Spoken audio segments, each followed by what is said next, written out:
Hi, everybody. Thank you for joining us for this panel discussion, A Confederate Star, Arkansas's Flag and the Lost Cause. My name is Kara Flynn, and I'm the Research and Educational Services Archivist in Special Collections.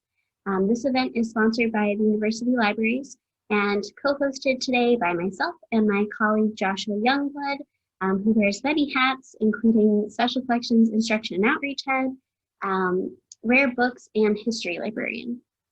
So before we get started, I wanted to briefly go over the sort of guidelines of engagement for today's event, which I have also put in the chat. So if you would take a minute to review those for yourself as well while I go through them, that would be great. So it is my goal that today's event offer a space for safe and respectful community dialogue and discussion.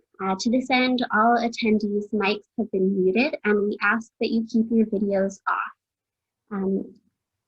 I will be monitoring the Q&A following the presentation, so if you have questions for the presenters, and we do encourage you to pose questions to them, you can go ahead and post those in the chat, and I'll keep an eye on that and read questions to the panelists during the Q&A. If I notice a participant has turned their video on, I will remove them from the event. We understand that mistakes happen, especially when you're dealing with technology. And so if you feel that you've been removed in error, you can email Joshua Youngblood at jcyoungb@uark.edu. His email is in the chat as well. So if you have any technical issues, email Joshua and he can readmit you. In the event of technical difficulties or other problems, I will end the Zoom event, and then I'll email all of you a link to the recorded presentation, which I will also be posting on YouTube after today's event. So you'll get that link no matter what. But if we do need to stop the event for any reason, you'll be able to watch it recorded on YouTube. So, getting into our panelists today, I want to introduce our presenters, Will Teague, Marie Totten, and Airic Hughes. They will be discussing the problematic history of the Arkansas state flag. So without further ado, I am going to mute myself, and it'll take just a minute for me to get their presentation ready to go.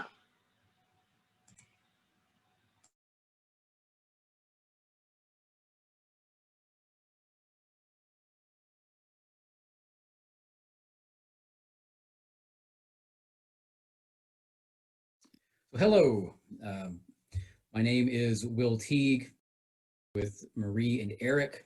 Together we are doctoral candidates in the history department here at the University of Arkansas. I am taking a little bit of a liberty, but I assume that I'm speaking for the three of us when I say that we are grateful for the platform and the time that has been given to us by UA Special Collections to have a discussion on Arkansas history, specifically the history of the state flag and the context around that. So our purpose here today is really not to make an explicit argument like we might otherwise do with our own primary research. Really what our goal is to just provide an educational lecture that is a synthesis of some of our own work, as well as a work of synthesis, many historians that have given so much time and thought to these historical moments and issues and events. So I'm going to begin the discussion kind of starting at the end, really. I'm going to start with the Arkansas flag, and we're going to talk very briefly about its history, how it came to exist, its symbolism, particularly its Confederate star. From there, Marie and Airic will walk us through Arkansas within the Civil War, the Reconstruction era, the Jim Crow era, and a little bit beyond that point, looking as far ahead as Elaine, Arkansas, at the end of World War I. After they do that, I will pop back in and do just a brief history of the second iteration of the Ku Klux Klan, looking at them specifically in Arkansas and the legacy that they left here in Arkansas. So the Arkansas flag This thing did not exist until 1913. Nobody apparently really seemed to realize that until the United States built a battleship, the USS Arkansas. The Daughters of the American Revolution here in Arkansas wanted to give that battleship an Arkansas state flag. When they approached the Arkansas government about doing that, they were told, we don't have a flag. So the Daughters of the American Revolution, the Pine Bluff chapter, put together a competition to design the flag. Uh, they ended up with 65 entrants, and some of them were very elaborate, from hand-sewn flags to just sort of almost like Crayola drawings. But ultimately, that committee, chaired by this man pictured here, the Arkansas Secretary of State, Earl Hodges, chose the design of this lady pictured here, Willie Hawker of Jefferson County in central Arkansas. So Hawker's original design was this, very similar to what we have today with, with some minor changes. So the symbolism of the flag is extensive. It actually has quite a bit. Very briefly kind of going through it, the diamond shape there in the center was to signify that Arkansas at the time was the only known state to be diamond bearing. Within that diamond, there are 25 white stars. Arkansas was the 25th state admitted to the Union. You have 3 blue stars across the middle, and those have multiple meanings. One, the territory that became the state of Arkansas had been controlled by 3 nations, France, Spain, and the US. The Louisiana Purchase was signed in 1803, and then Arkansas was the 3rd state formed from that purchase following Louisiana and Missouri. So multiple meanings of those stars. And then the 2 parallel white stars on the tips on each side of the diamond represent the dual admission of Arkansas and Michigan. In 1836, although Michigan actually came a few months later, they were admitted at the same time. So for the most part, that remains intact when it goes to the Arkansas General Assembly for approval. A Arkansas Legislative Committee made one change, and that was to put the word Arkansas on the flag itself. A local government official recently said that, committees don't make anything better. And I think he may have been right on this one. It looked better without Arkansas, in my opinion, but so Arkansas is added to the flag. So from 1913 to 1923, the Arkansas flag had those 3 blue stars for the first decade of its existence. Well, in 1923, that changed. The Arkansas General Assembly had this epiphany that the state flag had no commemoration to the Confederate States of America, of which Arkansas was a part for 3 years during the Civil War. So that legislative body made the decision to add a 4th blue star to commemorate the Confederacy. So 1923 to 1924, the flag looks as it does here on the right. 2 blue stars on top, 2 blue stars on the bottom. The following year, 1924, the House passed a resolution to reorient those stars. They argued that the way they were positioned ruined Hawker's original symmetry. So they add a 4th star, or excuse me, they don't add it, but they move the 4th star. So now you have the flag that we have today, 3 blue stars below Arkansas and 1 on top, the 3 on bottom, France, Spain, and the United States, the star on top, the Confederate States of America. So that General Assembly was dominated by the Ku Klux Klan, the second iteration of them. And towards the end of this, we will talk more about how that came to be. But what Marie and Airic are going to do now is provide us with context as to the Arkansas experience during the Civil War, Reconstruction, and so on, and just kind of explain, why this General Assembly would want to add a star that commemorated the Confederacy. Thank you, Will. So Arkansas was still a young state in May of 1861 when delegates voted to secede from the United States and join the Confederacy. The political elite in Arkansas were tied to the system of slavery, and it was in their interest to join the Confederacy to protect slavery. But average Arkansans were much more concerned about protecting themselves and their families. From the beginning, there were pockets of resistance in the northern and northwestern parts of the state. Unionists were strongest here, and they were even organized into the Arkansas Peace Society.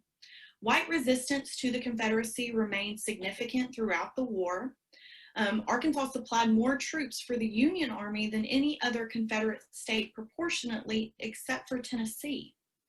Now, support for the Confederacy was strongest in the southern and eastern parts of the state, where the majority of enslaved people in Arkansas resided. Lots of young men rushed to enlist in the Confederate Army after secession. The majority of these young men enlisted after Confederate propaganda convinced them that Lincoln was sending an army directly into Arkansas to destroy their homes. They were committed to protecting their families in their own homes from this perceived threat. But the Confederacy sent many of the new Arkansas enlistees east of the Mississippi to fight to defend the institution of slavery in other states. Now, in February of 1862, Arkansans in the Confederate Army saw their first military action at Pea Ridge under General Earl Van Dorn. Now, Van Dorn lost at Pea Ridge and then moved what remained of his army along with all available animals, equipment, arms, and ammunition east of the Mississippi River. Van Dorn confiscated almost everything of value in Arkansas and burned what his troops could not carry as he and his army abandoned the state after their loss at Pea Ridge. This left Arkansas defenseless. Now, the Union Army also moved through the state throughout the spring of 1862, and they confiscated and freed enslaved Arkansans, further undermining the system of slavery and Confederate interest in the state. The Confederacy looked at Arkansas as a low priority. The Confederacy placed Thomas Hindman in charge of Arkansas as this last attempt to hold the state. Hindman declared martial law and began drafting men into the Confederate Army. He also executed deserters he found and burned supplies he believed could help the United States Army. Hindman also supported the actions of guerrilla fighters in the state. Guerrilla fighters did occasionally aid in the Confederate war effort, but more often they attacked and fought with other civilians. These men were often more interested in killing local enemies or stealing for their own benefit than in helping the Confederacy. This led to more destruction for the people of Arkansas as they were left increasingly defenseless and with no government. In just the first year of the war in Arkansas, the local, county, and state government broke down. There was an increase in accounts of murder, torture, rape, theft, and destruction. Courts ceased to hear cases, jails opened, and no taxes were collected. Van Dorn made off with most of the state's valuables. Hindman took what Van Dorn didn't, and Hindman unleashed paramilitary factions on the citizens of the state. Arkansans experienced horrors that few other Americans did during the war. And the Confederacy completely abandoned the citizens of the state. There was no state government to help or no effective state government to help, but there still were Confederate strongholds throughout the state. Now, by the end of 1863, the Union controlled much of the state, and Arkansans in Little Rock welcomed the Union Army into the city. These United States soldiers brought goods and foods that they hadn't seen since Van Dorn. Throughout the war, thousands of enslaved Arkansans escaped to Union lines, which helped force the Union to address slavery. In 1863, Black men were asked to volunteer for service, and many flocked to join the United States Army. 3 Black companies were recruited and became part of the 1st Arkansas Volunteers of African Descent, also known as the 46th Regiment of U.S. Colored Troops. Overall, 5,000 Black Arkansans joined the Union Army. Now, another legacy of the Confederacy in Arkansas occurred in 1864 at Poison Spring in southwest Arkansas. At this point, southwest Arkansas was still a Confederate stronghold. The 1st Kansas Colored Infantry, after this battle between the Union and the Confederacy, the Confederate troops refused to take the 1st Kansas Colored Infantry prisoners after the battle. They refused to grant the Black soldiers quarter, refused to allow them to surrender. Some of the Black soldiers were even scalped after they laid down their weapons. Confederate soldiers, again, refused to give quarter to these Black troops. And this occurred throughout the Civil War, not just in Arkansas. Now, as a result of these aforementioned strategies, policies, and atrocities, Arkansas is not going to recover from the Civil War for decades. Okay, slide, please. Thank you. Reconstruction began in Arkansas in 1863 with a pro-union state government, but elections later in 1866 briefly saw many of the pre-war leaders elected back to office. These politicians had to agree that slavery was over, but there was still no 14th or 15th Amendments yet, and many of these politicians sought to reestablish an agricultural system and a social system that closely resembled slavery. In 1867, the United States Congress became more involved in Reconstruction and passed laws that pushed many ex-Confederates out of the electorate and barred them from running for office, at least temporarily. With most Confederate politicians out, 70 state delegates assembled in early 1868 to write a new state constitution. The delegation included 8 Black Arkansans. On June 22, 1868, Arkansans were officially readmitted to the Union with a constitution that supported Black male suffrage, recognized all people before the law, forbid depriving any citizen of any right, privilege, or immunity on account of race, color, or previous condition of servitude, and established a system of free public education. The new state constitution and congressional reconstruction pushed Arkansas Democrats out of power, which infuriated these men. So these pro-Confederate Confederates were pushed out of power. Many believed that the only way to regain power was through violence and by breaking the law. This is when we see the appearance of the first iteration of the Ku Klux Klan in Arkansas. Now, the first Klan formed in Tennessee in 1866 as a paramilitary organization to combat congressional reconstruction and any expansion of Black rights. The goal of the Klan was to terrorize and intimidate Black Americans and white Unionists and Republicans in the South. In 1868, the Klan in Arkansas terrorized communities in all but the northwestern part of the state, where there was more organized resistance. The Klan was trying to stop voters from ratifying the new Constitution in 1868, so they burned people's houses down, they tortured and killed potential voters, and they stole their food and crops. Now, essentially, this meant that the guerrilla part of the war wasn't over as late as 1868. Slide, please. Thank you. So in response to the first Klan, Governor Powell Clayton began forming a state militia, and he eventually declared law in 14 counties. The state militia fought the Klan in Arkansas for 5 months, all around the state, except in the northwest corner. It took until March of 1869 to fully rescind martial law in all 14 counties. It also took longer for Arkansas to rebuild because of the destruction left by the Klan. Clayton did more than any other Southern governor to combat the Klan in these years, and by the early 1870s, President U.S. Grant signed federal legislation that allowed for a national response against the terrorism of the Klan. Now, throughout the era of Reconstruction, Arkansas politicians tried to rebuild the state. They established free public schools and a public university at Fayetteville. They built hundreds of miles of new railroad tracks. Black men began to vote in large numbers. 35% of the Reconstruction electorate was made up of Black men, when they made up just 25% of the state's overall population. 2 Black men held cabinet positions in the state. Joseph C. Corbin, who graduated from Oberlin College and founded the University of Arkansas at Pine Bluff. He served as a superintendent of public instruction. William H. Gray held the post of Commissioner of Immigration and State Lands. By 1873, 20 Black men were serving in the Arkansas General Assembly, and numerous Black county and local officials served in counties, especially in eastern Arkansas.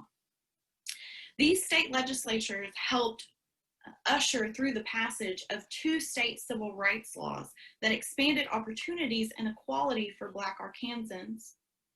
Now, even with these advances, there were still problems and corruption, which eventually undermined Reconstruction efforts. By the mid-1870s, restrictions on voting for ex-Confederates were lifted, and these men began seizing power through extra legal means, essentially ending the advances made during Reconstruction. Now, this return to power hurt poor white and Black Arkansans and set them back for generations and really limited the economic potential of the state.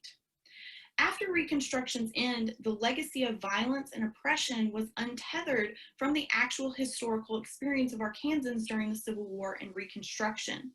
Instead, it was replaced by a concerted effort to falsify the memory of the war that ignored the trauma that Arkansans experienced with a false memory, the lost cause. And that's where my colleague Airic will pick it up. Thanks, Marie. Yeah. We can go to the next slide, please. Okay, so we'll start this part of the conversation talking about this effort to redeem the South following the Reconstruction era.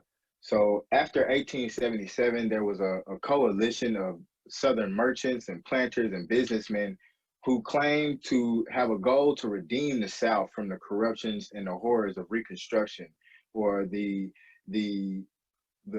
underlying notion was that the Black progress and the Black rule from men like Mr. Gray and other African American men who were in political power, these people were responsible for the horrors that many of these redeemers were looking to fix. And some of the goals for these redeemers were to reverse Reconstruction, to reduce taxes and public spending, to cut back on public schools, which hurt poor white Americans, but overwhelmingly hurt poor African Americans.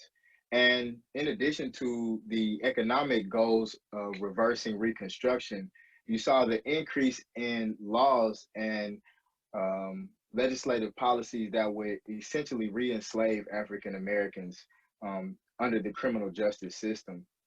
You will see the implementation of convict leasing suggested by these redeeming class of individuals, to where this large new class of prisoners who were mostly African American and enslaved because of these new laws that would be passed, like vagrancy laws.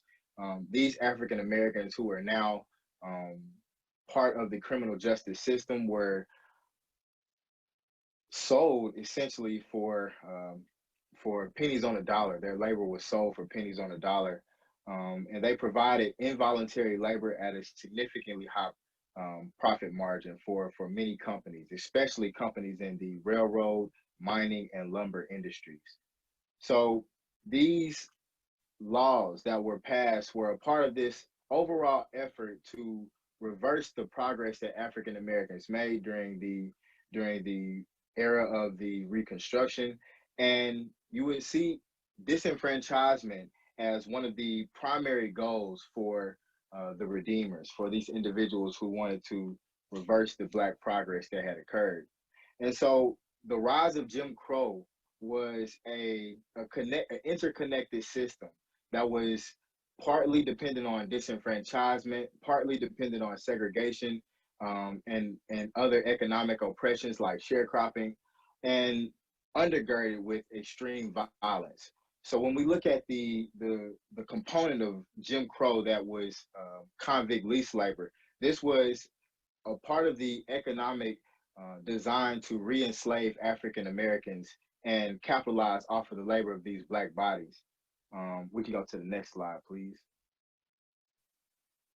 And the disenfranchisement of African Americans, as I mentioned, was again another major goal of these redeemers, these individuals who wanted to take back control of the South and replace the decision making as well as the social hierarchy back as it was before the end of slavery. So the increased political activity for African Americans during the age of Reconstruction would lead to a series of tactics that were derived to remove African Americans from politics. And during the time of Jim Crow, you would see many tactics such as the poll tax, the literacy test, implemented to remove African American political participation. So the Democratic Party in many states across the South will begin to restructure Southern politics in effort to limit Black political power and representation. And you would see an extreme drop in African American participation, political participation during this time. Talented and ambitious African American men would increasingly avoid politics. And one of the reasons was because of the success of these strategies that were implemented, like the poll tax. These poll taxes would hurt. These poll taxes would hurt poor white and Black Americans who wanted to vote, and overwhelmingly, these type of strategies were targeted towards Black communities. And so, even if we look at literacy tests, the literacy tests were implemented to create the requirement by many state governments that a section of the state constitution or a section of the Declaration of Independence be read and interpreted in order for an individual to have the ability to vote. But because many poor white Americans also were illiterate in the South during this time, you would see loopholes placed into these stipulations to overwhelmingly keep these restrictions targeted onto the African American community. So the grandfather clause was one example of these loopholes that were implemented. The grandfather clause stipulated that if you or your grandfather voted in the election of 1860, that you were exempt from these literacy tests. And if you look at the election of 1860, no African Americans participated in that election. Abraham Lincoln, as a Republican candidate, was not even on Southern ballots. So African Americans did not participate in no measure in the 1860 election. So this was a strategic plan to remove and inhibit African American political progress. And by the 1890s, the number of Black names on voting rolls had dropped by 65%. So again, every Southern state during this era of the redemption, between 1890 and 1906, these states would enact laws or constitutional provisions intended to eliminate the Black vote. And again, by 1940, only 3% of adult African Americans in the South were registered to vote. So we can go to the next slide, please. Okay, yeah, so this is a part of the propaganda that was used in states across the South. This is from North Carolina, and it is part of the imagery that the Redeemers used to paint this picture of Reconstruction as an era of Black misrule, an era where African Americans were in political control and they were making decisions that were ultimately going to threaten white life and white security in this country. And one of the main issues with the Redeemers, especially in places like North Carolina, was this idea of fusion politics, this idea that poor white Americans and poor Black Americans would come together and actually make political decisions. This was a significant threat to many of these Redeemers. And so you saw all type of imagery such as this, and I believe maybe I might have one other slide after this that's similar, to where the Black political participation was vilified and demonized in such a way that you would call for a whole-scale disenfranchisement in states across the South. This one in particular shows how North Carolina, by allowing these fusion politics and by allowing Black political participation, was posing a threat to the neighboring states. We can go to the next slide. So again, segregation was a part of this system that would ensure white supremacy. And along with disenfranchisement, segregation, which is the dividing of the races, usually by law, but oftentimes by custom, the segregation or dividing of the races in public spaces in urban areas was a part of this intentional effort to eliminate Black progress and the Black presence in larger America. And in this country, the idea of segregation was upheld by the U.S. Supreme Court with the case Plessy versus Ferguson, in which a man named Homer Plessy, who was an octoroon, what was known as an octoroon. He was a white man who he was a Black man. He had a quarter-eighth Black blood in his body, but he actually looked and passed for white. So Homer Plessy would actually challenge these segregation rules that were implemented in New Orleans. And this case was argued all the way up into the U.S. Supreme Court, and the Supreme Court would rule that segregation itself was acceptable as long as the separate facilities themselves were equal. Thus, we have this infamous statement about segregation in America, the separate but equal ruling by the U.S. Supreme Court, which upheld segregation across the country. We can go to the next slide. And again, as I mentioned, the goals and the strategies to ensure white supremacy during this Jim Crow era were undergirded with extreme violence. Violence was the enforcement for these white supremacist policies, and lynching itself was a tool that was used to ensure the goals of Jim Crow and the goals of white supremacy. Lynching itself was a crime that was used against all members of the African American community, men and women. And lynching itself is not simply defined as hanging. Lynching is mob murder in most fashions, which include tortures, hangings, burnings, and most other kinds of violence. And lynchings intensified in the 1890s and into the 1900s. There were over 1,000 reported lynchings between 1900 and World War I. And African Americans were overwhelmingly the targets of these lynchings. In each year between 1883 and 1905, there were more than 50 individuals, mostly Black, who were lynched throughout the South. And the lynchings themselves were important because of the message that these lynchings represented. These acts of terrorism were intended to intimidate African Americans from not only political activity, but also from economic progress, and to ensure that African Americans would respect the Jim Crow policies.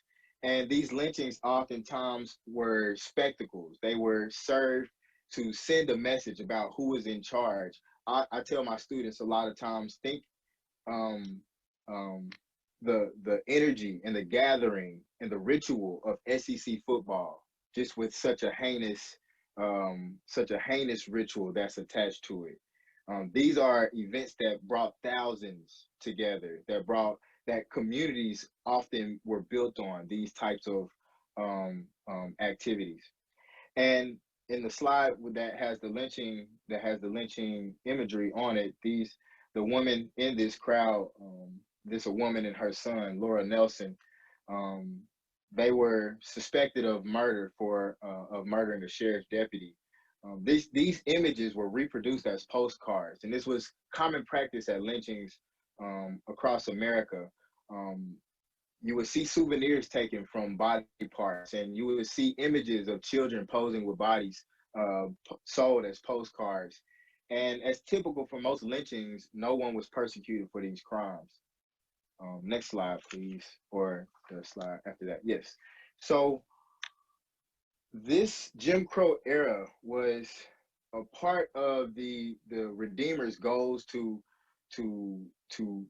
resubmit white supremacy at the prominent point in American society, as the top of the hierarchy socially. And many historians argue that this goal of white supremacy was what actually reconciled the North and the South following the Civil War. There's a historian named David Blight. He wrote a book called Race in Reunion, The Civil War in American Memory. And he talks about how this period after the Reconstruction, this era of the redemption, was a, a recreation of the memory and the legacy of the Civil War and why it was fought. This lost cause narrative is what came out of this redemption era. These ideas that the Civil War itself was a tragic quarrel between brothers, the North and the South, in which African Americans played no role, and that this conflict was caused by issues like states' rights and the preservation of the Union and not slavery itself, which is completely untrue. Um, these lost cause beliefs endorse a virtuous antebellum South, and this concept that the Civil War itself was an honorable struggle for the Southern way of life. And the goal itself from these arguments was to minimize or to deny the central role of slavery in this great conflict and in the growth of America itself. And these redeemers sought to justify their actions, disenfranchisement, segregation, and violence. And they sought to provide their children and future generations of white Southerners with a correct narrative of the war itself. This Civil War was portrayed under this lost cause ideology as a fight between the profoundly Christian South and the greedy North. It portrays slavery as a benevolent system, emphasizing that it Christianized and that civilized enslaved Africans. And to explain the Confederate defeat, because the Confederates actually lost the Civil War, they lost it on the battlefield. To explain this defeat, this lost cause narrative um, argued that the South's loss or the Confederacy's loss was not a qualitative um, inferiority on behalf of the South or the inability to fight. It was actually because of a massive quantitative superiority of Northern industry. The Southern soldiers themselves were lionized, and the generals became a part of this iconography of the Confederacy. And the lost cause itself was an integral part of national reconciliation. Um, Reconstruction itself during this time was universally seen as a period of black misrule that was imposed onto the South by the North. And these views legitimized, in many eyes, the disenfranchisement and segregation that was occurring throughout the South. And so Southern governments and Southern schools would celebrate this lost cause ideology of the Confederacy, condemning the evils of Reconstruction. And some of the main tenets of the lost cause movement were that the Confederate generals represented the virtues of Southern nobility and that they fought bravely and fairly, and that Northern generals were characterized as possessing low moral standards because they subjected the Southern civilians to indignities like Sherman's March to the Sea or Sheridan's burning of the Shenandoah Valley. And they often portrayed General U.S. Grant as an alcoholic. And so these battlefield losses were argued as the result of betrayal and incompetence on behalf of certain subordinates rather than these Southern leaders like Robert E. Lee. And secession itself was argued as a justifiable constitutional response to the Northern cultural and economic aggressions against the Southern way of life. So again, slavery was decentralized in this narrative. And to change memory is an interesting concept. To change how people remember things is what the Confederates and the Redeemers engaged in largely during this era. When you look at the erection of these Confederate monuments and the creation of these state flags and the fact that these non-living entities were infused with so much history and so much symbolism, it shows how these things like the Arkansas state flag were used to recondition the memory of Southerners about the Civil War and about America's relationship with slavery and why these issues occurred. So I don't know if I stop here, but I think I actually go forward a little more. I might have one more slide. Okay, yes. So when we're talking about this era of the redemption, we're talking largely about the end of the 1800s, the beginning of the 1900s, and this period stretches even into the beginning and through World War One. You would see World War One used by African Americans as a chance to try to improve conditions for the Black community here in throughout the South, but across the nation. There were there were people who proposed that African Americans should serve in the military, like W.B. Du Bois, and the ideas that were pushing this movement was that African Americans could prove their not only their patriotic position, but earn the rights that they were arguing for here at home. They could earn them through military service. And so when these African Americans went over to fight in World War One and they returned home, many of them experienced life in a totally different fashion while abroad. They were able to move about freely without the restrictions of segregation and without the constant threat of lynchings and violence that was ever present in the U.S. South. And so when these African American soldiers returned home, these were some of the leading voices in the community for reform. We are actually moving into the era of progressive reform during this time. And when you look at the African American community, some of the leaders in this push for progressive reforms were these soldiers who were returning home. And we can go to the next. Do I have one more? For the sake of time, so that we can try to do maybe questions, you want to skip a couple and sure. talk about Elaine real quick, and then move into the KKK? Yep. Okay. So as these African American soldiers are returning home and organizing a push for progressive reform, there is a backlash of extreme violence across America. There are riots in cities across America, places like East St. Louis, places like Chicago, Illinois, and even places like Elaine, Arkansas. This Elaine race riot that occurred in September of 1919 was a part of what was known as Red Summer, this summer of extreme racial violence throughout the country. And in Elaine, it's interesting when we talk about this concept of memory. The Elaine situation was essentially an organizing effort for better labor conditions by the Black communities in Eastern Arkansas. And the result of these organizing efforts was a racial massacre of terrible proportions. And how this violence was whitewashed is the story that historians like Robert Whitaker in his book On the Lapse of Gods highlights. And he talks about how the media itself would downplay the violence that was put on by white Americans in Elaine and in around Elaine, Arkansas, from individuals from not only around Elaine, but from Mississippi and from from southern Arkansas and central Arkansas. So these violent incidents were essentially whitewashed in the greater media, to where the people who were tried for the massacre in Elaine were 12 African American men.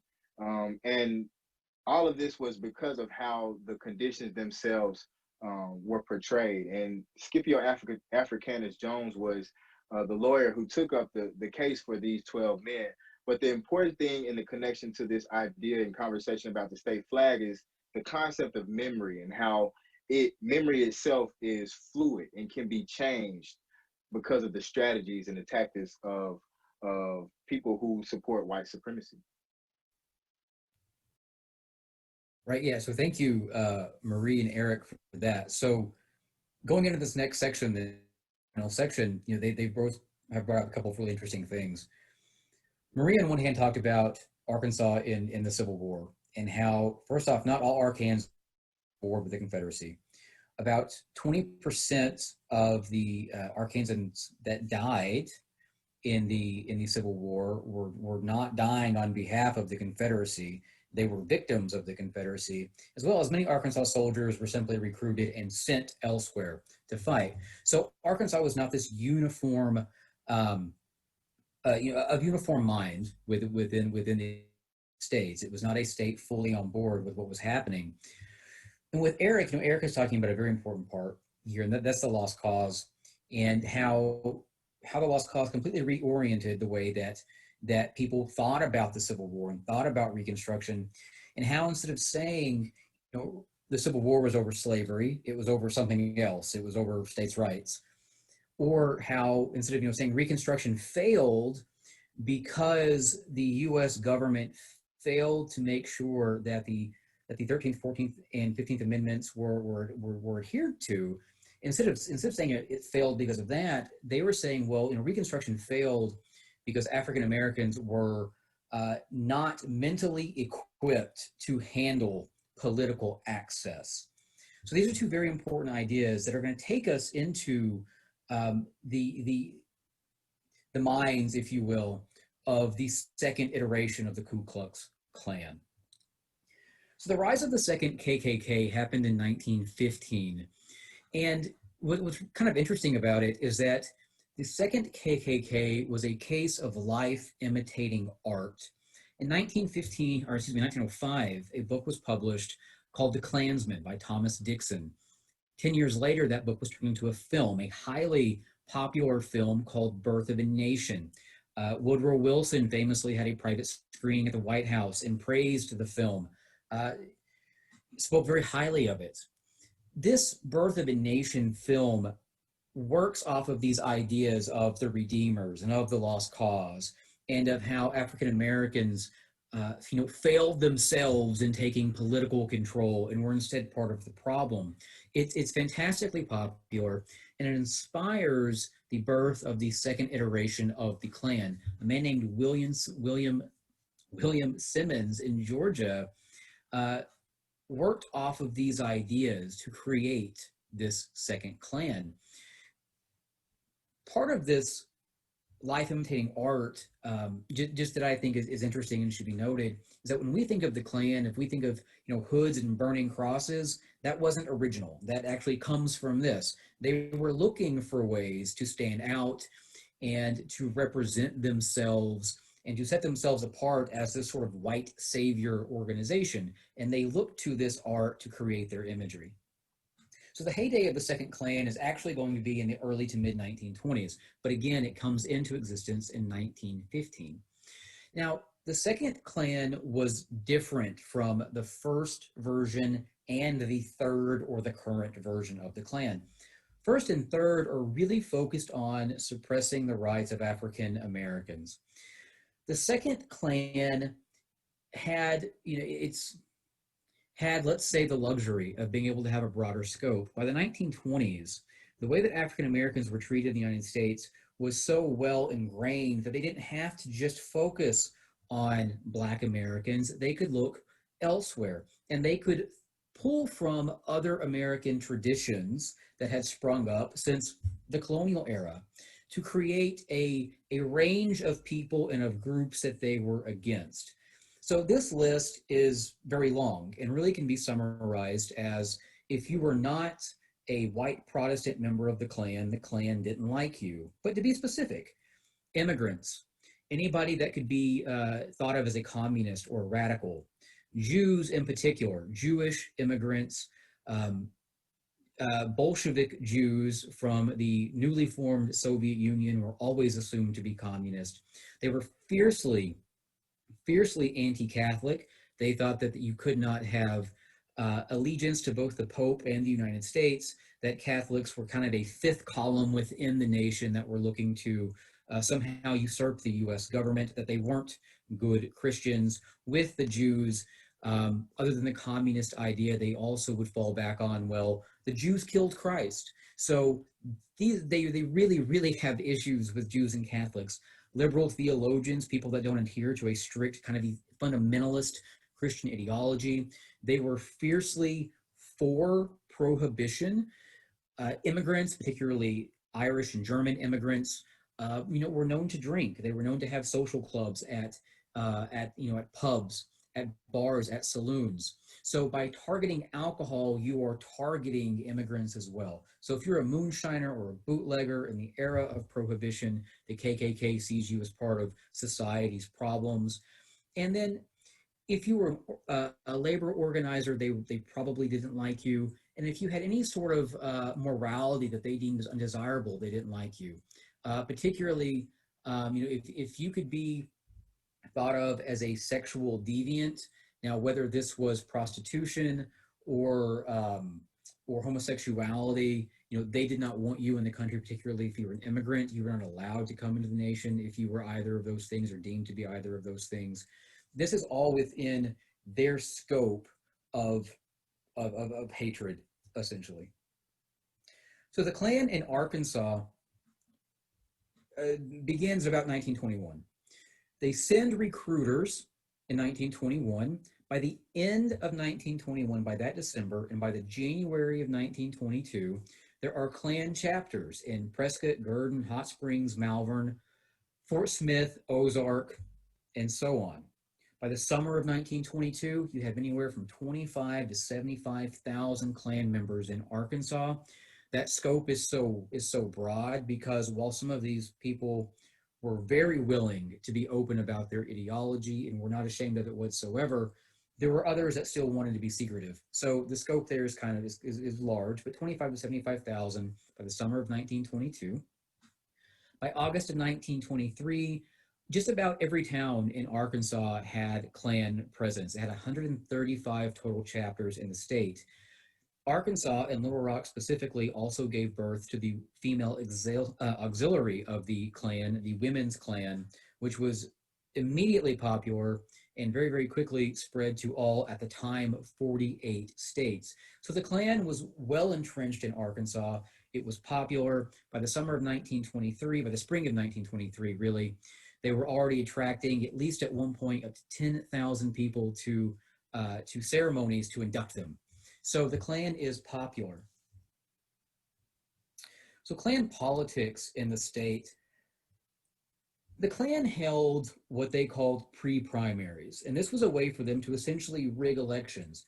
They would choose candidates that were either within the Klan or were friendly to the Klan to be their candidate. They would push them through the primary system, and then you had a Klan candidate that was, essentially guaranteed to win. They are also controlling elections by providing transportation to and from the polls for voting favors, and by providing their own poll workers to make sure that ballots are cast correctly. By taking control of the polls or the ballots themselves, they either keep Jewish or Catholics from being voted for, or they outright remove them from the ballot. This was done at state, county, and district levels. Within the 1922-1923 year, this process allowed, specifically in Pulaski County, where Little Rock is, for the Klan to elect 4 state representatives and 1 state Senate seat. Now, one historian of the Klan here in Arkansas told me recently through email that it was safe to say that the Arkansas General Assembly was dominated by the Ku Klux Klan in this period. This was not a process exclusive to Pulaski County, but for our purposes, that is the focus here. So, the Klan and the Arkansas state flag. Why have we talked about the Civil War? Why have we talked about Reconstruction and the Lost Cause? Well, you have to understand the way that memory has been shaped, as Airic pointed out, by these events, by the Lost Cause narrative, to understand how we get here. Now, the Klan itself was not an aberration. The Klan was a manifestation of these things. It was a manifestation of deeper American traditions. But in the early 1920s, it is a political entity. And so it's handpicked its candidates, it's placed its candidates in power. And one man here in Arkansas, a man named Neil Bollinger, one of those from Pulaski County, comes into office. In 1923, he is the man that proposes legislation to add to the state flag a commemoration to the Confederate States of America. Now, knowing what we know now from Marie and Airic's surveys of this period of history, that makes sense now because he is a Klan member. He celebrates the oppression of non-Protestant white people. The Confederacy was built on a racial ideology supremacy. So he comes in, he proposes legislation, legislation is passed, and that fourth star, that Confederate star, was added to the state flag. Now, 1924 is both a high and a low for the Klan. It's a seminal year for the Klan. Here in Arkansas, for the Independence Day celebration, July 4th, the Klan had what I can only imagine it thought was a very clever word in commemoration, spelled with a K, in Little Rock. In the streets of Little Rock, there are up to 30,000 Klan members that are either men, women, or male children in the junior Klan that had an Independence Day celebration out in the public, not afraid. They have political control, they have political power at this point. Being in the Klan is a little bit in vogue if you are of a certain persuasion at this point. They enjoy a keynote address from a national lecture sent from Indiana. Indiana was a very powerful Klan state in this era. The name of the lecture was America for Americans. And that might sound totally normal, or it might sound odd depending on your historical knowledge and position. But this is an interesting title because the Klan, like groups before it, the Klan is drawing on other American traditions. As I said, the Klan presented itself as true Native Americans, white Protestant Native Americans. Now, this is obviously requires a little bit of mental gymnastics to wrap your mind around, but America for Americans made sense to them as white Protestants that had political control. However, in 1924, you also see the Klan, both in the state and nationally, begin to lose power. Within the state, the Democratic Party of Arkansas banned the pre-primary. The Democratic primary would no longer accept anybody who had been chosen in a pre-primary, and this undercuts much of their power. Nationally, there are Klan scandals that involve embezzlement, and a very prominent Klan member from Indiana was found guilty of rape, sexual deviancy, in the form of repeatedly biting a young woman who he was going to rape, as well as murder. And this undercut the Klan both within Arkansas and nationally. It was difficult to be an organization that claimed to have a monopoly on morality and a monopoly on the purity of white women when you were committing these sort of atrocities. So the Klan is kind of a flash in the pan as a political entity, but they leave in Arkansas a powerful legacy. And there are a couple of important things that we should look at specifically, other than the flag. One, in the 1920s, there was a massive nativist push to curtail immigration, particularly immigration coming from Eastern Europe and from Asia. Asian immigration almost didn't exist at this point anyway, but what was left was a target. So within Arkansas, the Klan pushed Arkansas's 5 representatives and 2 senators to Congress to vote yes, and they all voted yes for the National Origins Act of 1924. This was an act that massively curtailed immigration on racial lines that was not dismantled until 1965.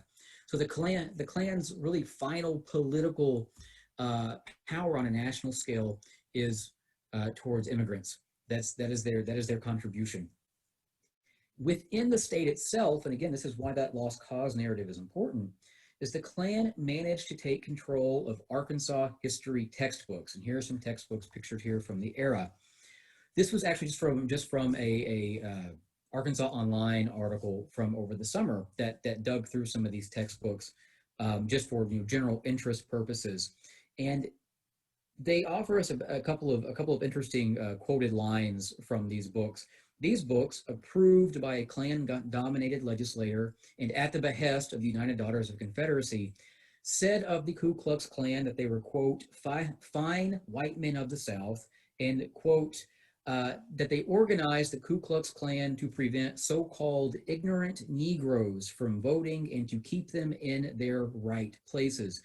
Now, these textbooks, this idea, this curriculum, was in circulation until at least the 1970s for most places within the South and otherwise, had generational impacts that, of course, still reverberate today And in some very rural, poor places, it is not out of the question that these sort of ideas still float around in very old textbooks that cannot be replaced. So the Klan then has nationally an impact on immigration. Arkansas's elected politicians to Congress play a part in that. Locally, it takes control of the textbooks that impact generations of what young minds are taught about the Civil War and about Reconstruction and about race relations and about the Ku Klux Klan. And then, of course, there's the flag. The flag itself is their physical manifestation that we still have flying atop of many, many flagpoles in this state right now, being worn on T-shirts and hung on walls and celebrated. And the Arkansas flag is, again, rich with symbolism. It's a very interesting flag, but it has this commemoration to an entity that didn't really exist as the Klan thought that it did, or as these textbooks taught that it did. It commemorates an entity that existed for the purpose of preserving slavery and of perpetuating slavery and the racial supremacy ideologies that come with it. Their legacy then is built on the lost cause, and their legacy is something that we still have and that we need to understand better, because today, and not today as in today, but in this era, in this moment, we have to begin to understand that the history that we think that we know, we don't really know. And it can hide in these very interesting and seemingly innocuous places. And this blue star that doesn't really have anything all that interesting about it at first glance is actually packed with really interesting historical information. It's really packed with an education that most of us have never gotten or will maybe never get. So that is their ultimate legacy, is that it leaves us with something that today we have to try to understand, that we have to question its relevance of, and that we have to decide how we move forward with that star.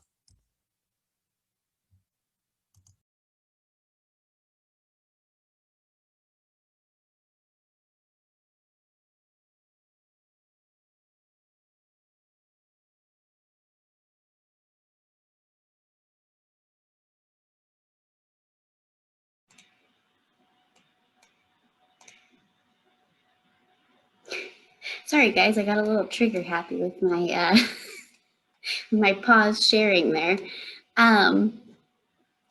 But we're happy to take questions at this point. And like I said at the top, I will be moderating the Q&A. So any questions that you send will come to me, and then I'll read them out to our presenters.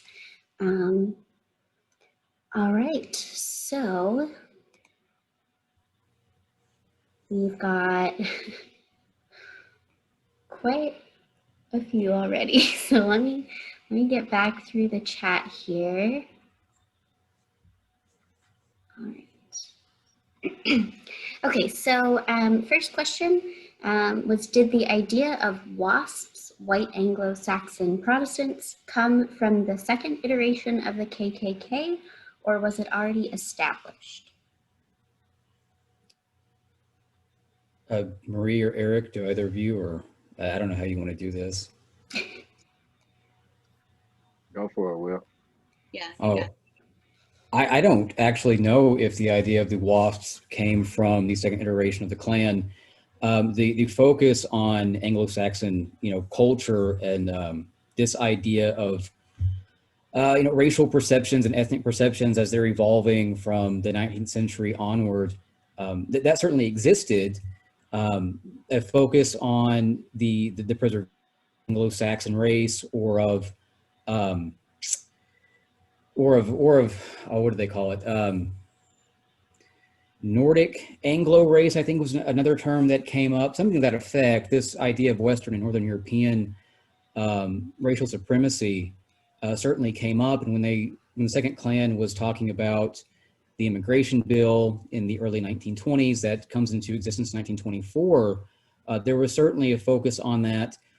People that were in the Klan or that were friendly to the Klan were writing their ideas in those terms, a lot of those terms coming from eugenics. And then later on, actually, as Adolf Hitler begins to put his ideologies together into writing as well, he draws on that same terminology that they were using. So I don't know if WASP as an acronym came from that term, but they were talking in those terms. Thanks. Okay, we have, let's see here. So we have a question about kind of the Confederate flag versus the state of Arkansas flag. So someone asked if the Confederate flag predates the Arkansas flag. So the Arkansas flag, its first version was 1913.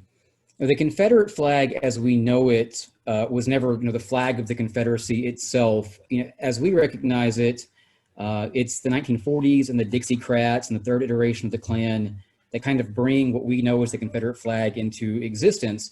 That flag itself had really been the battle flag of Northern Virginia, and some other Confederate armies had adopted as well.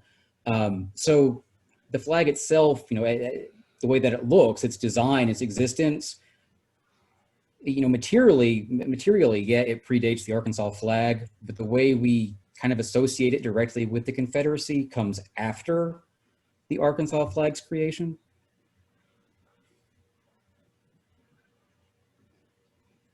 All right. So another person said, I may have missed this, but has removal of the fourth star been discussed by the legislature? So it has. In March of last year, 2019, he's the chief of staff to the Little Rock mayor now, but Charles Blake of Pulaski County, at the time he was the minority leader in the House. He proposed a bill to not remove the Confederate star, but to redefine the Confederate. Within the context of that bill, the Confederate star would become the U.S., and the current U.S. star, which is below the word Arkansas, would become one that commemorates Native Americans in the state. So it has been discussed recently. It was a bipartisan bill when it was brought up. It was a split 2-2 from Democrat and Republican. It had the public support of the governor at the time as well. So it has come up recently, yes. All right. Let's see. Got another one about kind of similarities between Confederate flags and the state flag. So somebody asked, did the original Confederate battle flag influence Willie Hawker's design for the state flag? Some have speculated that the red, white, and blue diamond and stars design looks like a Confederate flag inside out. So this comes up a lot, and I've asked a couple of historians who would know better than I would, who have really gotten into the archival part of this. And the response I have gotten is that there is no specific proof that Hawker designed the flag to be reminiscent of what we think of as the Confederate flag. She was a member of the United Daughters of the Confederacy, which was a Confederate memorialization group that had an immense amount of power. She was a member of that, so she very well could have done that intentionally, but as far as I know, and as far as the people that I've consulted with know, there's no proof that she did it intentionally. But yeah, there's very much a similarity there. Thanks. So I'm going to apologize in advance if I don't get to everybody's questions. There are a lot coming in, and I'm trying to scroll through and get them all, but just know if I didn't get to your question, it wasn't because I was ignoring you. All right. Let's see here.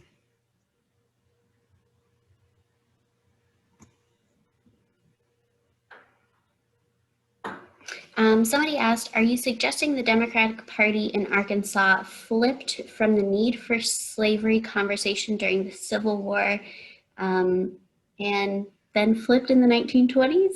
Not, I'm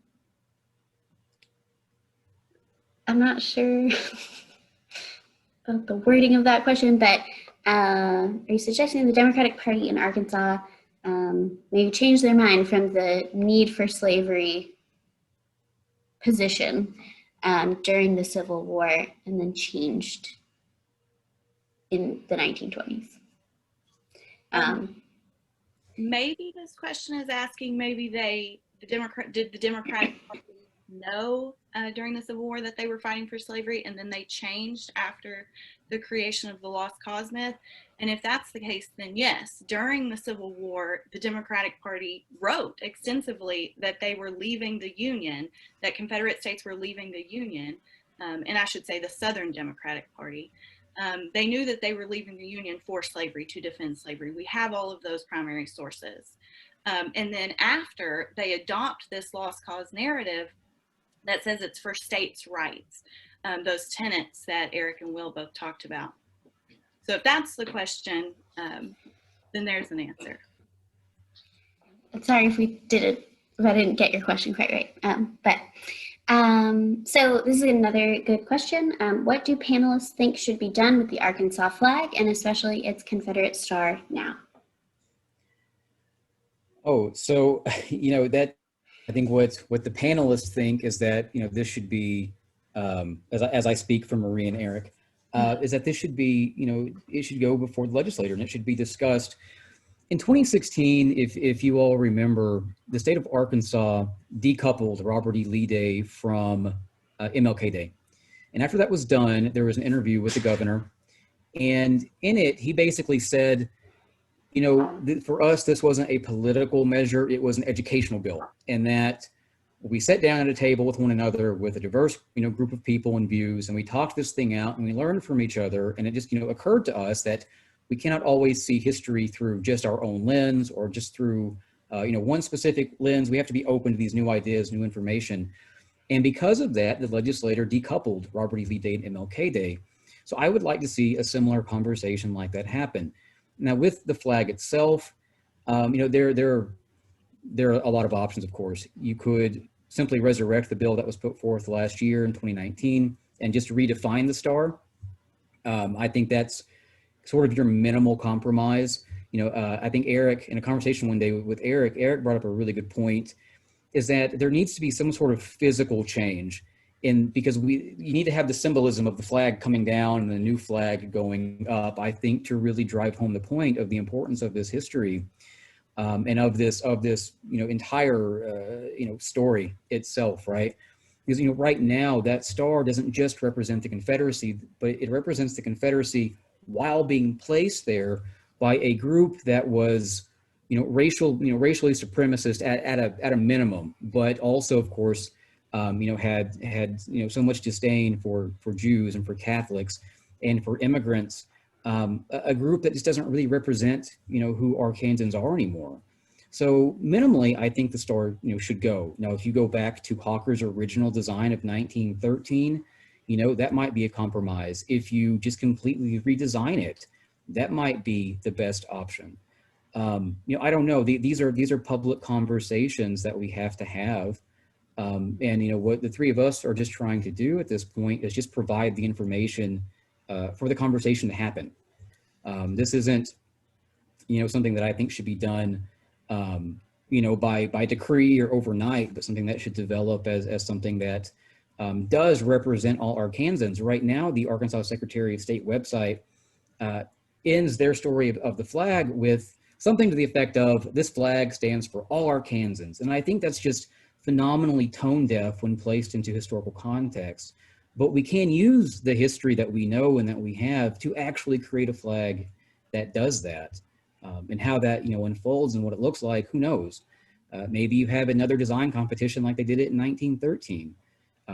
A politician from the area, Greg Letting, the senator from up here, he had people just for fun submit onto his Twitter flag designs, and there were some really fantastic things that popped up. People are far more creative than I am and can probably do really well with that. But it's something that as a state we need to handle with the information that we have. Yeah, and I just want to underline there, I think that, we're having these talks because we think that the people of Arkansas deserve to know this history. Like Will said, the Secretary of State's history ends, and Arkansans aren't given the entire picture of the Civil War, of Reconstruction, and how the Lost Cause develops. So I think it's really important that to us as historians and as educators, that we put this information out there for the public, whether or not we share our personal opinions about it. And I would just echo Will's earlier sentiment about my own perspective in this entire project. The education aspect of it is the most important. As an Arkansan, as a Black man, as a student of history, I understand that we're having largely a conversation about symbolism. However, there is a historical relevance and an educational relevance to symbolism, especially concerning these conversations, because if you look at the efforts of these people during this lost cause era, the groups like the Daughters of the American Republic, these groups targeted education, they targeted memory, they targeted how we learned this period in history, and they use symbolism to do that. And so I believe that personally, while the flag itself is largely symbolic in this conversation about it has merely a symbolic position from a historical standpoint, and as an educator, I think that there's tremendous value in writing the record of how these processes came about. Thanks for all of your great answers. All right, so there's still 11 more questions in the chat, so I may just pick and choose some. I don't want to keep people too long, but we had a question that was specifically posed to Airic. Have you ever found any indication of Miss Hawker's own feeling regarding the 1923/1924 revisions of her design, given that she was the daughter of a federal soldier who settled in Jefferson County after the war? That's an interesting question. I have not personally, but Will would probably be better to field that one. The short answer would be no. I don't know if she had any feelings about it after the fact. All right.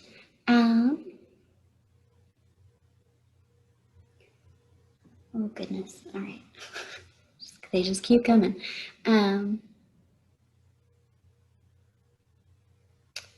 So somebody asked if the KKK had not completed its goals in Arkansas by 1924. He's interested in the question of why the Klan fades out in 1924. Of why the Klan faded out? Mm-hmm. So within the state of Arkansas itself, you had some embezzlement issues, which led to the Klan splintering into some sort of copycat groups, which diminished power. Nationally, 1924, 1925, you have the scandal, the Grand Dragon of the KKK in Indiana being convicted of murder and rape of a white woman. Greatly undermined the Klan's power everywhere. It was very difficult to be an institution that claimed to want to protect the sanctity of white women and their sexual purity above all else while you're raping and murdering them. Also, within the state of Arkansas specifically, 1925, the Democratic Party passed a resolution to no longer accept candidates that were chosen in pre-primaries. The Klan had used pre-primaries to basically pick who was going to win from the ground up. When the Democratic Party itself said we won't accept that anymore, it diminished the Klan's power to stack an election, to rig an election, basically. So all these various factors. So being locked out of the primary, scandal within Arkansas in regard to stealing money, and then the national scandal with the Grand Dragon of Indiana all leads to the KKK's decline as a powerful political entity. I would also offer that it's important to remember that the decline of one organization does not equate to the decline in the overall effort towards the goals of that organization. So you saw the growth of other groups like the Citizens Council, who had a more polished and more professional and a wholesome approach to achieving a lot of these goals. And these groups positioned themselves against the tactics of the Ku Klux Klan, but they very much had the same goals and objectives in mind. Right. Yeah, that's an important note.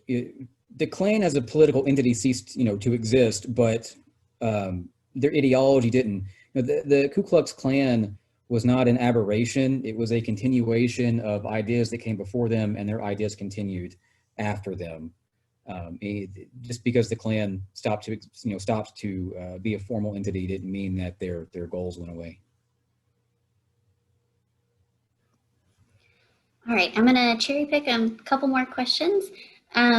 So one is, why does reference to Harrison, Arkansas come up so many times on the internet with the search KKK? Is there any connection? The current KKK office is in Harrison, Arkansas.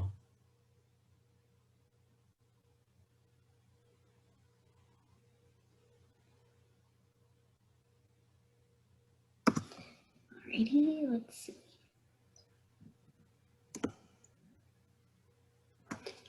We had a question about who else in the Klan had ties to get the star on the flag other than Bollinger?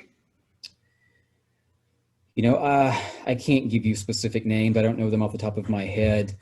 So pulling from, a fantastic book by a fantastic Arkansas historian, Kenneth Barnes, and he has another book coming out as well on the topic. I don't know their name specifically, but I'm gonna rely on his research and just say that his argument is that the government on all levels in Arkansas in the early 1920s was just saturated with Klan members, that the state legislature was dominated, in his own words, by the Klan. I don't know them by name, but they had enough people. I do know that in 1923, from Pulaski County, there were 5 or 6 Klan members that were pushed through the election process and elected to various offices, just from Pulaski County. So, it's saturated, but I don't know them by name. All right, so that got us to the end of the questions in the chat.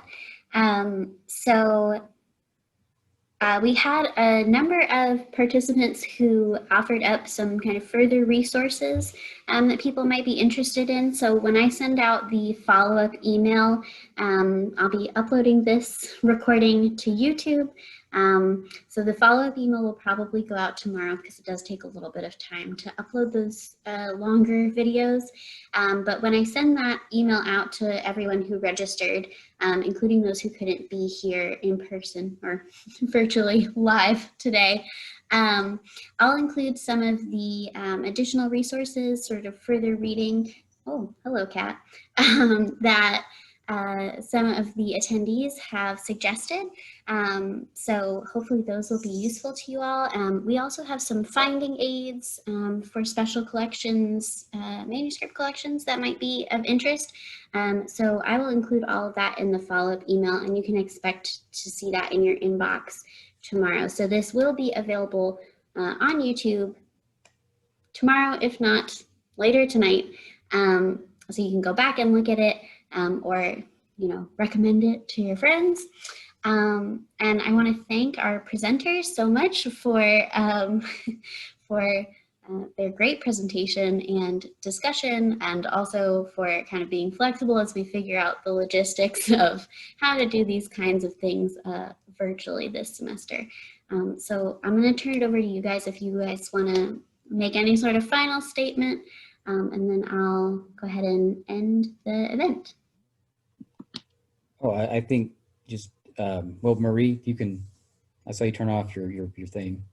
I was just going to thank Kara and Special Collections for hosting us, and for everybody for coming.